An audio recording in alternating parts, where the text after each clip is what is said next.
누가복음 6장 36절에서 38절 말씀입니다. 너희 아버지의 자비로우심 같이 너희도 자비로운 자가 되라. 비판하지 말라. 그리하면 너희가 비판을 받지 않을 것이요. 정죄하지 말라. 그리하면 너희가 정죄를 받지 않을 것이요. 용서하라. 그리하면 너희가 용서를 받을 것이요. 주라. 그리하면 너희에게 줄 것이니 곧 후이되어 누르고 흔들어 넘치도록 하여 너희에게 안겨주리라. 너희가 헤아리는 그 헤아림으로 너희도 헤아림을 도로 받을 것이니라. 아멘.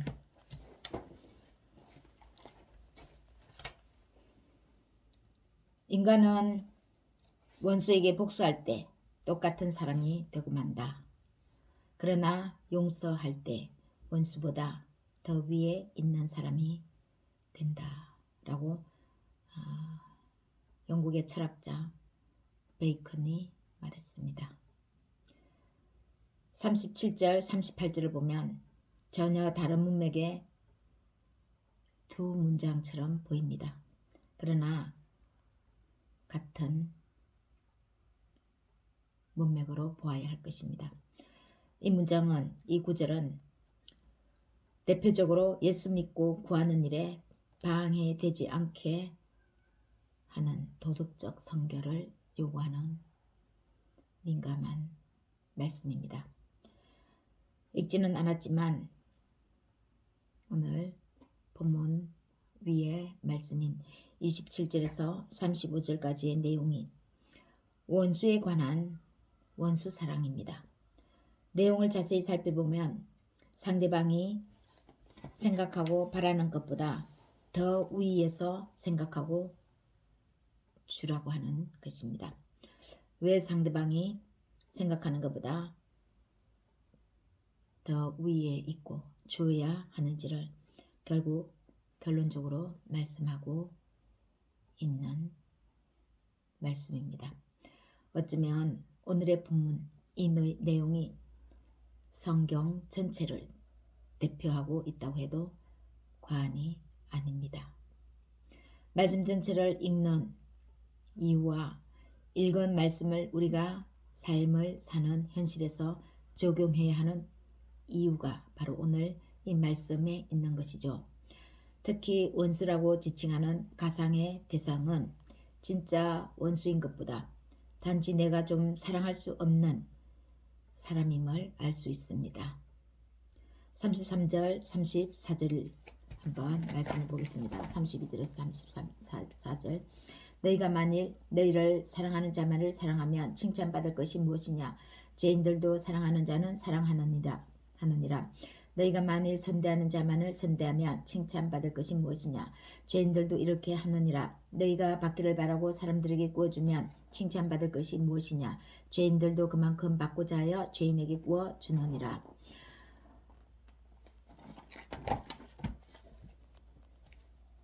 우리가 믿음을 갖고 하나님께 구하는 일에 방해 요소가 있어서는 안 됩니다. 하나님 앞에 구하는 일에 우리가 마음껏 꺼리낌 없이 구하기 위해서는 먼저 우리 마음속에서 꺼리낌이 없어야 되겠죠. 즉 믿음의 만능에 초점을 두어야 한다는 것입니다. 아무것도 구해도 꺼리낌이 없는 그런 믿음입니다. 결국 선행마저 현실적 형통을 추구하는 수단으로 전략되어서는 안 되는 것입니다. 우리의 선행이 현실적으로 우리가 형통하기 위해서 구하는 그런 수단이 되어서는 안 되는 것이죠. 예수님의 주라는 이 계명은 다른 사람의 허물, 잘못, 그리고 그 사람의 상태, 위치, 신분 등에 좌우되지 말고 사랑하라는 것입니다. 35절에 원수를 사랑하고 선대하라는 계명과 바로 일치하는 것입니다. 36절에 하나님의 자비하심 같이 너희도 자비하라고 명하시는 것입니다. 하나님은 선한 자나 악한 자에게 똑같이 비를 내려주시고 햇빛을 비춰주십니다. 하나님도 그러하실진데 우리는 감히 하나님을 앞서서 선한 자, 악한 자를 구분해서는 안 되는 것이죠.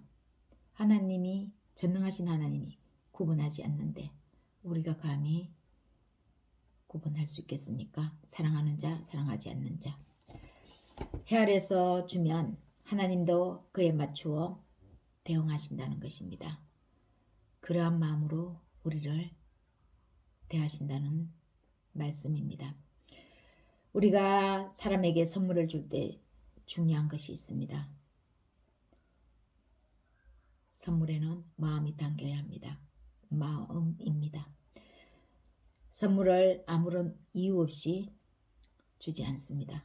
줄 때부터 전혀 헤아리지 않고 받을 것을 헤아리지 않고 상대방을 생각하는 그 마음으로 줘야 하는 것이죠. 주되 누르고 흔들어 넘치도록 담아서 줘야 합니다. 그렇게 담아서 주었기 때문에 그 심중을 보시고 하나님이 그대로 보답해 주시는 것입니다.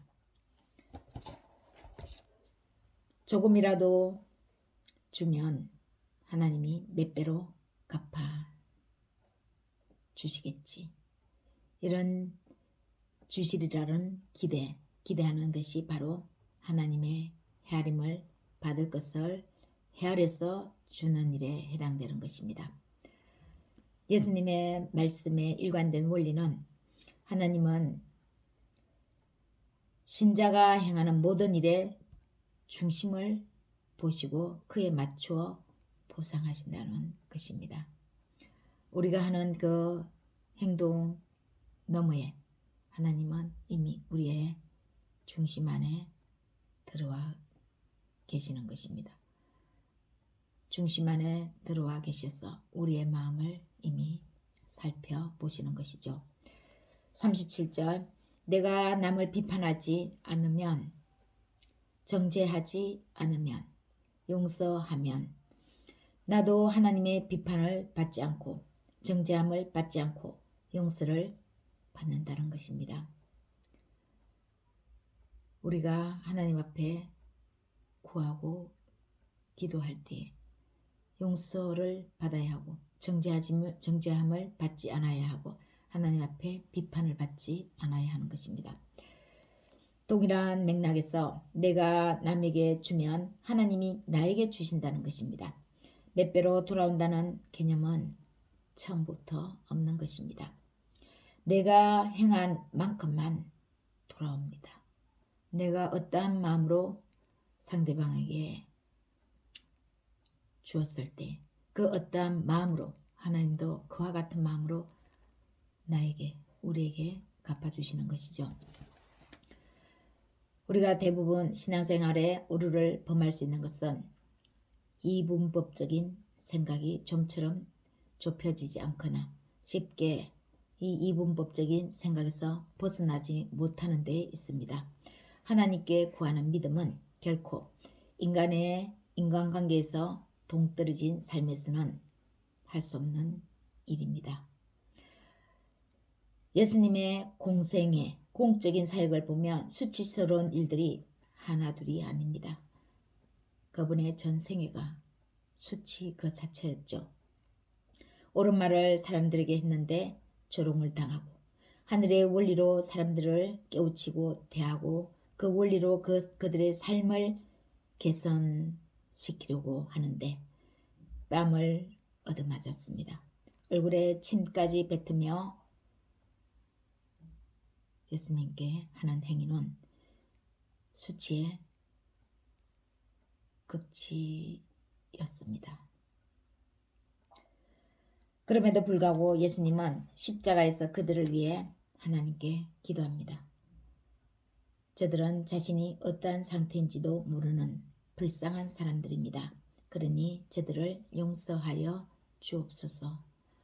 자신들이 어떠한 상태에 처했는지, 자신들의 현실이 어떠한 것인지, 자기들이 하는 그 행위가 무엇을 뜻하는지 알 수도 없고 알려고 하지도 않는 사람들이라는 것입니다.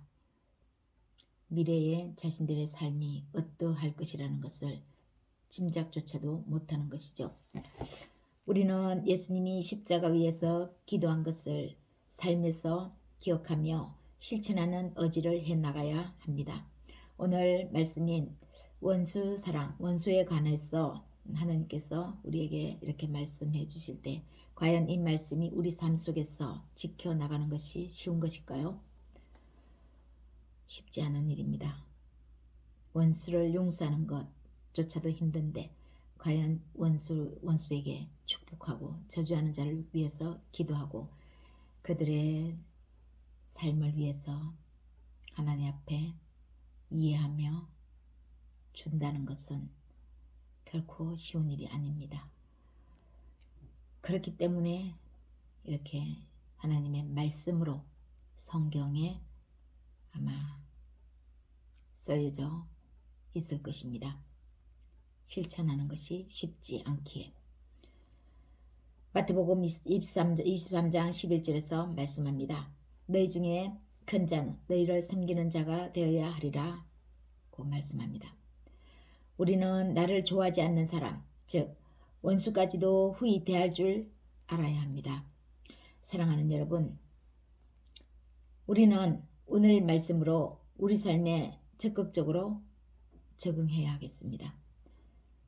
하나님을 정말 사랑합니까? 그 사랑함이 우리 삶에 나타나야 하겠지요. 나를 사랑하지 않는 사람, 나를 원수로 생각하는 사람, 그런 사람을 우리가 어떻게 대해야 합니까? 먼저 이해하는 것이 필요하겠지요. 상대방의 입장에서 이해하려고 노력해야 합니다. 그리고 그 이해가 된다면 그를 용서할 수 있겠지요.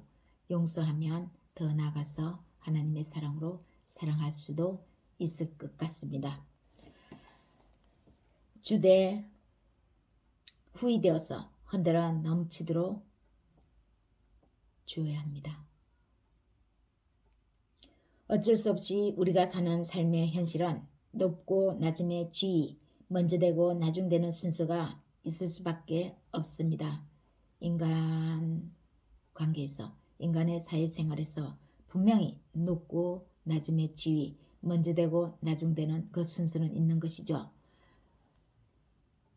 그러나 우리가 이 일을 헤아려서 남에게 원수에게 하는 것이 아니라 말씀에 순종하여 사람을 대하면 높고 낮음, 먼저 되고 나중 되는 이 순서, 이 지위는 하나님이 우리에게 부여하시는 것입니다. 행하시는 것입니다.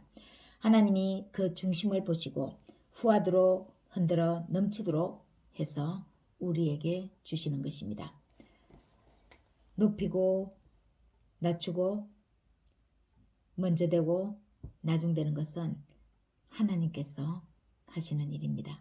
다만 우리는 우리가 해야 할 일을 하면 되는 것입니다.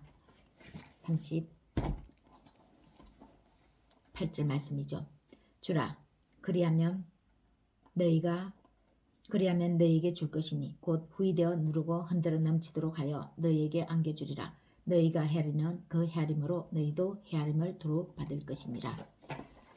상대방이 어떠함에도 불구하고 사랑할 수 있는 사람으로, 상대방의 상태를 헤아리며 이해할 수 있는 사람으로 후이되고 흔들어 넘치도록 할 수 있어야 되겠습니다.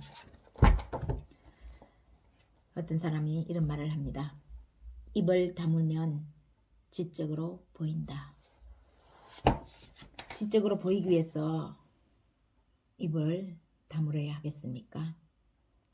때로는 내가 할 말이 있는 것 같지만 그 억울함을 입을 다물 때가 있습니다. 침묵할 때가 있는 것이죠. 지적으로 보이기 위해서가 아니라 그 억울함을 지금 당장은 내뱉지 않기 위해서 입을 다물어야 할 때가 있습니다. 침묵이 금인 것이죠. 오늘 오늘 이 말씀으로 하나님의 은혜가 새해에 넘치는 여러분 모두 되시기를 예수님의 이름으로 축원합니다.